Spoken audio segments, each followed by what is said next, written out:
Então a perspectiva brasileira se abriu para mim, de novo. E quando eu cheguei, eu levei um certo tempo para voltar ao ritmo. Povo da Caatinga! Esta é mais uma obra de 6 milhões de dólares de minha fecunda administração. Tenho a honra de acender a mais moderna iluminação a mercúrio do país.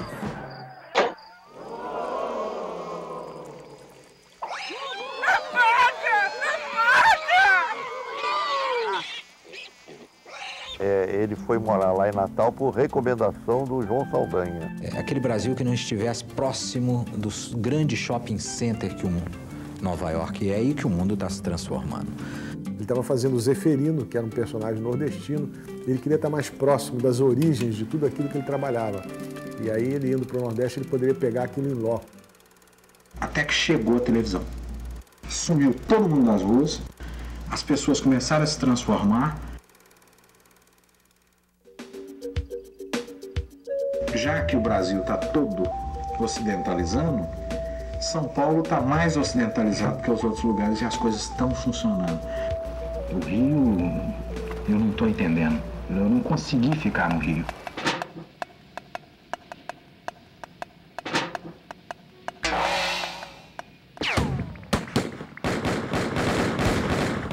Eu tinha muito medo de São Paulo. E o Enfio estava em Natal, querendo vir para São Paulo. Ele já estava assanhado com a ideia. São Paulo, ele sempre falou pro Chico Mário que São Paulo não estava com nada, que era para mudar de São Paulo, que São Paulo não acontecia nada, que São Paulo era o fim. Quer dizer, como que o Enfio vai mudar para São Paulo? Quando eu decidi por São Paulo estava significando uma movimentação social muito grande, política. Apartamento em Higienópolis, um bairro de classe média, localizado em frente a 2 casas da TFP, perto da Polícia Federal, perto do Evaristo Arnes, Rua Itacolomi, quer dizer, continuamos em Minas. Ele vinha morar em São Paulo e precisaria de uma pessoa de absoluta confiança, porque ele trabalhava na casa dele. Então aquela coisa, meu Deus, mas eu vou trabalhar com Enfio, porque não era para trabalhar com Tim Riquinho, era para trabalhar com Enfio. Aí eu achei muito interessante, o que ele me pediu era assim, era para criar uma redoma que ele precisava produzir e não estava conseguindo. O apartamento do Enfio na Itacolomi era uma coisa enorme, ocupava, se não um andar inteiro, eu não sei se, acho que era meio andar. Tinha uma sala imensa e sem nada. Tinha assim umas almofadas lá num canto, um aparelho de som aqui, que nem um altar no meio, uns outros sofazinhos lá na outra ponta. Ele gostava da ideia de viver monasticamente, mas dentro do Vaticano. Ele gostaria de morar no Vaticano, mas sem nenhuma daquelas móveis ali. Em São Paulo eu fui fazendo amigos assim com uma rapidez incrível, porque eu ia na casa das pessoas. As pessoas em São Paulo têm casa pra gente ir e você chama as pessoas na tua casa. Acabou de comer, cada um lava seu prato, cada um lava seu copo, põe no escorredor. Era meio que um clima meio de república nessa hora.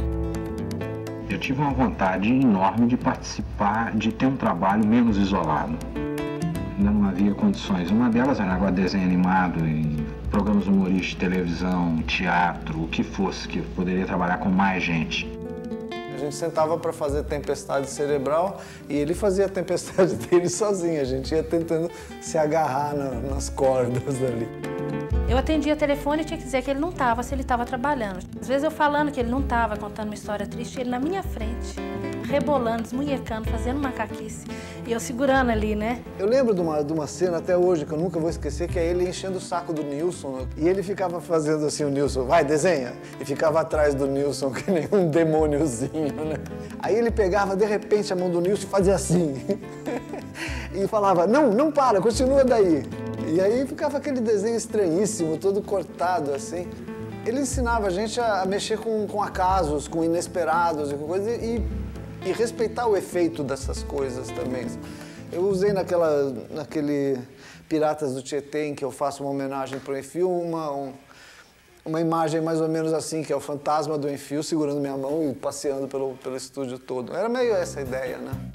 Ele colocava apelido em todo mundo. Eu, por causa, comecei a fumar um charuto, que eu ficava meio deprimido, começava a fumar um charuto, ele falava, pai Jaú. O Glauco, que vivia perdendo documento, perdia a chave, ele botou o apelido de Doril. E hoje eu até queria ter eu teria mais respostas na ponta da língua, porque ele cutucava e provocava muito, né? Aliás, ele estava fazendo análise nessa época Então ele tinha muita bagagem. Não é assim que ele quisesse impor, mas ele tinha certeza que o caminho dele era o melhor. E a gente combinou, assim, se encontrar para fazer um trabalho, né, para o sindicato. O primeiro trabalho que a gente fez foi um folheto que traduzia em história em quadrinho, em cartoon, em linguagem de humor, as resoluções do Congresso dos Metalúrgicos de São Bernardo. Era a primeira vez que se fazia um negócio daqueles e foi muito legal. Tinha um núcleo que funcionava em torno do Enfio, na casa dele, e que fazia trabalho para sindicatos e para o MDB também. Se juntava no final de semana e criava várias coisas, né? Então, aquilo teve um resultado muito interessante no começo, né? Mas depois da lua de mel, cada um começou a seguir seu próprio caminho, né? Então, essa ideia já foi afastada, a ideia de ter uma central única dos cartunistas, né?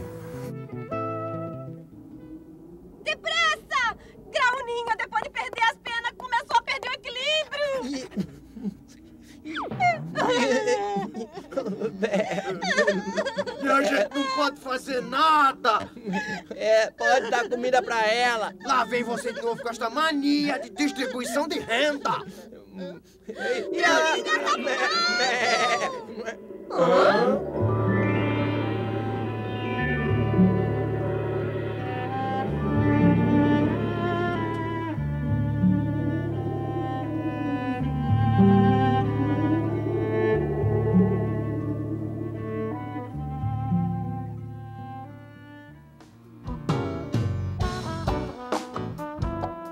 Eu e Pancho Villa só que invadimos os Estados Unidos até hoje. Eu, quando escrevo carta, realmente eu perco a compostura. Ele contava como é que era, como é que não era, pelo menos 3 por semana. Percebi que era hora de publicar aquilo, de mostrar para as pessoas a realidade da vida de um brasileiro nos Estados Unidos, que é ser cucarate. Tem as cartas aí? Eu falei, eu não, joguei tudo fora. Você jogou fora as minhas cartas? Eu falei, joguei, ué. Eu li e jogava fora, porque eu pensei que você estava escrevendo para mim, não para a posteridade. Resolvi colocar a barata para traduzir. Na realidade, as mulheres começaram a renegar a capa. E no lançamento em São Paulo e no Rio, as mulheres compravam sem a barata.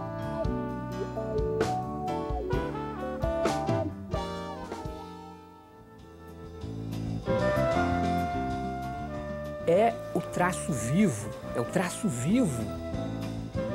Eu tenho coisas do Ziraldo, do Jaguar, do Cláudios, muito, do Fortuna, do Carlos Estevam. E hoje, por exemplo, pegando cada vez mais coisas do Igor. Acho que o Enfio maduro, né, o Enfio dos últimos tempos, ele certamente é muito melhor do que o Enfio quando estava começando. Ele vai chegando à sua essência do traço também. O traço dele era uma coisa muito rápida, tinha ficado quase um traço automático. O Enfio fazia questão que o traço fosse mal acabado, que ele tivesse aquela incompletude que tinha no traço. He had a busy style. His line was busy, doing something all the time.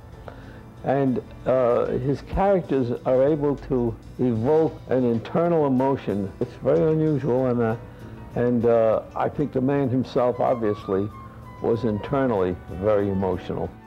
Ele buscava a representação funcional mais eficiente. O desenho é uma viagem além de qualquer outra possibilidade.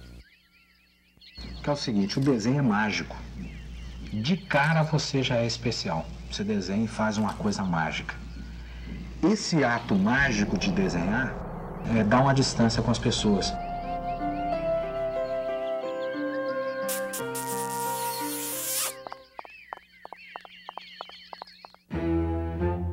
Espírito Santo.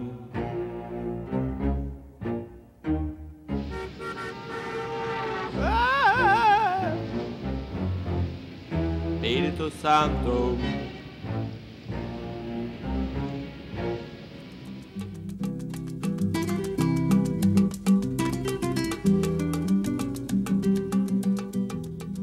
Porque quando a gente vai escrever, a gente põe terno e gravata, em geral. Agora, uma carta para a mãe, não adianta. Ela vai falar, meu filho, isso é besteira, eu te conheço. Ela não me chama, inclusive, de Enfio, é Henriquinho, quer dizer, eu tô desmoralizado. E eu me alfabetizei, Deus sabe como. Eu comecei a escrever pra valer nas cartas da Isto É, em 1977, ou seja, eu tinha 33 anos. Então, eu me realizo mais porque eu descubro mais coisas escrevendo do que desenhando. Cada semana nós e os militares esperavam ansiosamente dormir na porta da banca para ver o que ele ia falar na Isto É. O governo era muito bravo e a gente fica com medo. É bom levar a mãe junto. Realmente tentava, usando a mãe, a própria mãe, fazendo todas as chantagens, digamos assim, emocionais, né, e afetivas da relação com a mãe para amolecer o ditador, né? Só tem medo do ridículo quando a mãe não gosta da pessoa. Não, eu tenho uma mãe e de vez em quando eu olho para ela, eu percebo o meu tamanho, sabe? Eu percebo que eu tenho umbigo, que eu fui gerado, que não é bem assim, que eu não sou super-homem. Eu acho muito importante ter mãe. Eu acho que ele fala umas coisas muito sérias e que a gente sabe que é verdade. Ela tinha medo, às vezes. Quando ele, por exemplo, nas cartas da Isto É, quando ele avançava muito, né?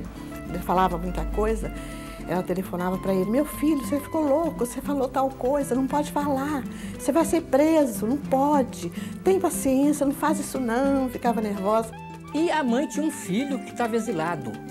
De repente, o Brasil inteiro ficou sabendo que existiam 10 mil exilados. Aí deu uma cara para o exilado. O exilado chama Betinho, é irmão do Enfio, filho da Dona Maria, um ser humano. Das doces cartas, amorosas cartas, né, em que ele, com muito humor, ele, na verdade, dialogava com a ditadura, né, sem precisar fazer isso diretamente. Né. A hemofilia, um dos componentes da hemofilia é a marginalidade. A hemofilia transforma o hemofílico num ser especial, quer dizer, ele lida com a vida de uma maneira completamente diferente de nós, né? Completamente diferente, porque ele vive com espada sobre a cabeça. O Henriquinho tinha muita raiva da hemofilia. Ele brigava, ele não lutava contra ela, para sarar dela não é isso, mas ele brigava com ela 28 horas por dia. Então, quando ele estava trabalhando e tinha derrame, coisa muito comum ter derrame no joelho, muito comum, o humor dele era do cão. Então, você conseguir manter o bom humor, tendo constantemente dor no joelho, no cotovelo, é muito difícil. A falta da dor é, para mim, a maior alegria. Eu consigo agora me solidarizar mais com quem está sofrendo. Quer dizer, ao mesmo tempo que ele era uma pessoa muito frágil, muito limitada em termos de saúde, ele era um camarada que enfrentava a ditadura, que escrevia sobre os generais, que não tinha medo de... Aparentemente ele podia ser preso, podia ser torturado e podia ser morto, né? Uma época super barra pesada como aquela. O humor para ele era estar de graça no sentido religioso. Não é uma coisa descartável, não é consumo, não é entertainment. Isso ele sempre fez, realmente, tentar tirar algum humor das situações mais adversas que ele pudesse estar vivendo. Eu tenho um irmão exilado, aquelas coisas todas. Meus amigos de infância, todos estavam de alguma forma com grupos políticos, clandestinos a maioria. Então eu fui me isolando para proteger o meu trabalho. Isso caiu, foi a descoberta do baldo. Acabou o meu medo e eu quero voltar de novo a ter contato com as pessoas. É o oitavo andar. Oitavo? É o oitavo andar. Obrigado.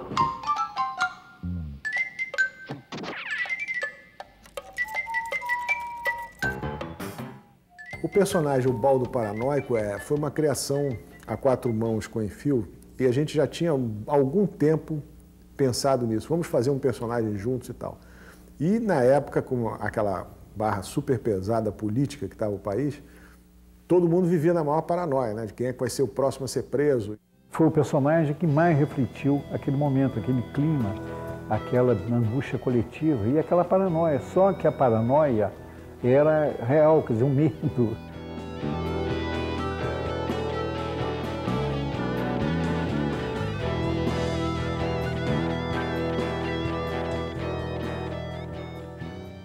Eu acho muito pobre a especialização, quer dizer, só saber se manifestar através ou escrevendo ou desenhando. Ele criou um programa de televisão no TV Mulher, onde ele era o personagem. E ele se transformou num personagem de quadrinho dele mesmo, quer dizer. E ele mais tarde, pouco tempo mais tarde, entrou na Globo e fez o programa dele, que era genial, era simplesmente genial, né? Fez um programa em preto e branco, numa TV coloridíssima, assim. Ele tinha esse lado de embarcar em várias aventuras ao mesmo tempo. Tudo que era novidade, parecia que ele já estava sabendo há muito tempo, que dominava tudo aquilo, né? Se pode prever com absoluta certeza que a inflação no mês de julho será de 6%.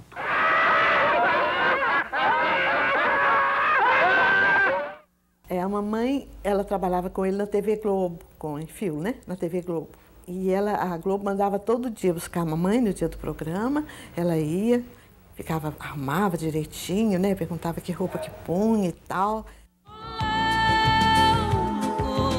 O bêbado com chapéu coco fazia irreverências mil pra noite do Brasil, meu Brasil que sonha com a volta do irmão do Enfio, com tanta gente que partiu num rabo de... E o Enfio, heroicamente, estava batalhando para trazer, o Betinho de volta. E aí aquelas coisas, a gente tem que fazer concessões. E concessões foram feitas, quer dizer, mas tinha uma coisa maior, que era trazer o Betinho para aqui de volta. O Brasil, mas sei que uma dor assim... O fato é que a partir desse momento você sente uma pressão muito maior da sociedade e o país a ditadura vai cedendo, até que você tem no final dos anos 70 um momento que é um momento muito bonito, que é esse momento da volta, um momento da anistia, um momento do reencontro.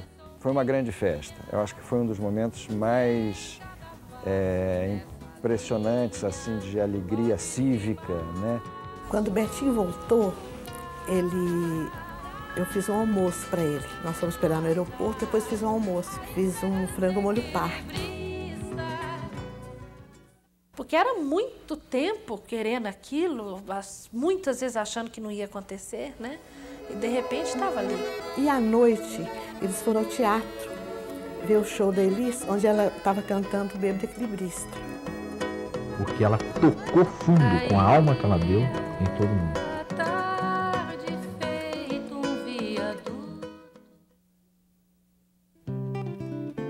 Eu do PT, Teotônio Vilela do PMDB. Fiquei um ano convivendo, fazendo o que ele queria. Aprendendo uma série de coisas, era uma pessoa fascinante. Eu não concordava com algumas coisas, mas era fascinante. Eu fiz uma entrevista com ele pro Pasquim e quando terminava a entrevista, eu não tinha uma frase de efeito dele, a gente tem que terminar numa, né? Tchau. Eu criei essa. E, Teotônio, diretas quando? Diretas já.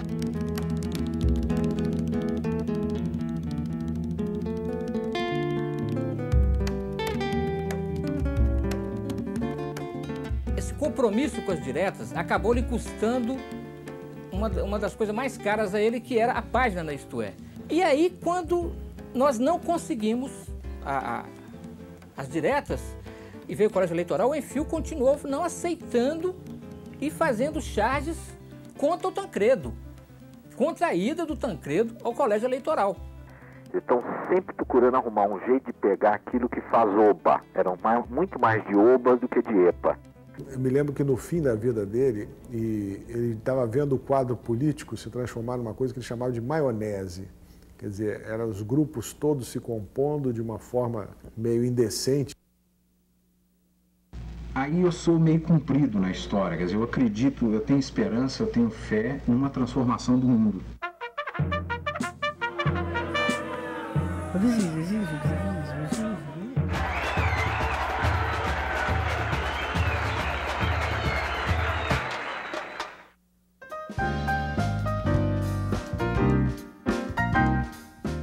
O livro com mais cara de livro, acho que é A Viagem da China.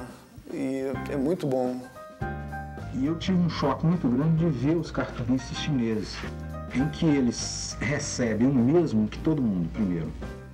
Não tem aquela carga de projeção. É que não é voltado para o riso, é voltado sempre para um tipo de proveito. Isso não tem nada a ver com comunismo ou socialismo no momento na China. E eles não entendiam o que eu fazia, como eu também não entendia o que eles estavam fazendo, que onde é que estava o humor dele. Ele fez uma antropofagia legal da China e devolveu em termos que as pessoas podiam entender.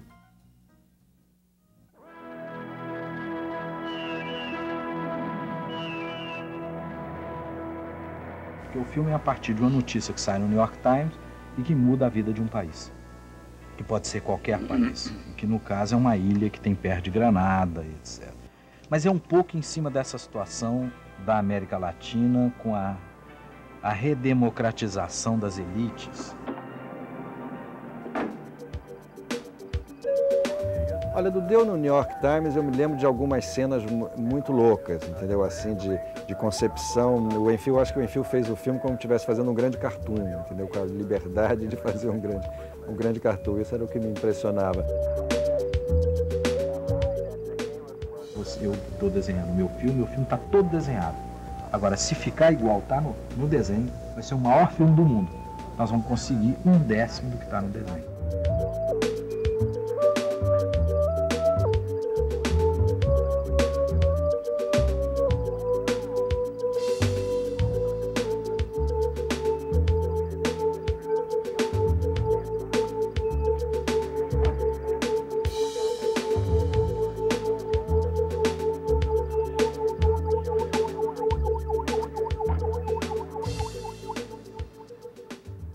A minha fala era de um correspondente inglês.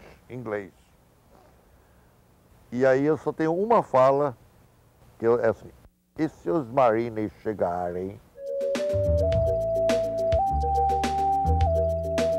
Eu acho que mais 2, 3 filmes ele estaria no ponto e estaria fazendo uma coisa absolutamente redonda, como eram os cartoons e as páginas e o texto dele.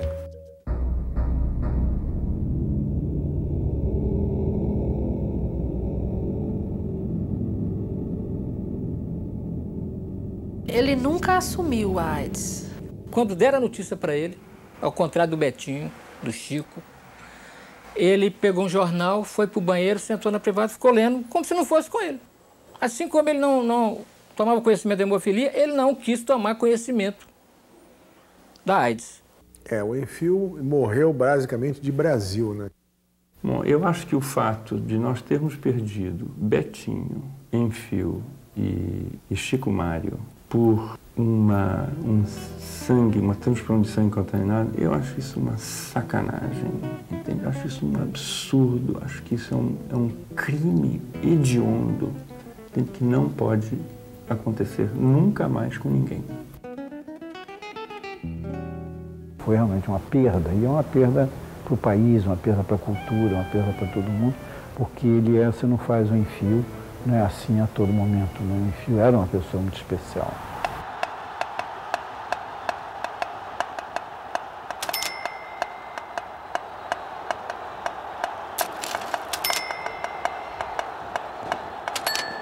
O Enfield tinha uma característica interessante que hoje, enfim, serviu muito de exemplo para a gente. Ele não mandava os originais para os lugares, né? Ele foi um dos primeiros cartunistas a usar Xerox. E aquilo era uma postura dele, inclusive política até, de preservar o seu próprio original. E eu cheguei, ele, vamos lá tirar Xerox. Mas pra quê? Não, porque eu só mando o Xerox, eu fico com os meus originais todos. Ele fazia muito mais do que isso, porque às vezes ele trabalhava o Xerox. Ele tirava Xerox, retrabalhava o Xerox, tirava de novo, então ele usava... Bom, o Xerox era o computador da gente na época, né? Dentro do acervo que eu recebi dele, tem mais de 15 mil trabalhos originais e mais alguns outros, recortes de jornais, várias coisas, inclusive, que não tem original. Eu estimo que tem ainda para pesquisa, essas coisas, em torno de mais, pelo menos uns 5 mil trabalhos, além desses. E os planos que eu tenho são para para exatamente fazer um trabalho de catalogação e pesquisa. Eu acho que o Enfio era um empreendedor. Além do fato dele ser um artista, ele era um empreendedor. E com isso ele deixou um rastro enorme do trabalho dele, da arte dele, e que felizmente aos poucos está sendo resgatado. Meu trabalho está muito nisso, na solidariedade na dor, muito do anti-mineiro. Então eu nunca vou parar de desenhar por causa dessa solidariedade.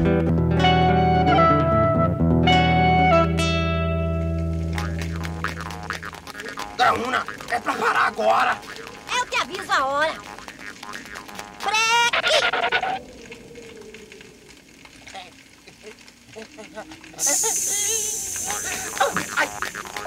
Entrou errado, Zeferino! Tu não tem ouvido pra música não, hein? Ê, mundo bom! Lá vem o Zeferino, bebadinho de tudo, me pisotear, estrangular. Zeferino, o que é isso? Come, não bate ninguém com o estômago vazio! Que bonitinho! Zeferino, cada vez uma novidade. A rotina nunca destruirá nosso lar. O governo feio. Governo bobo.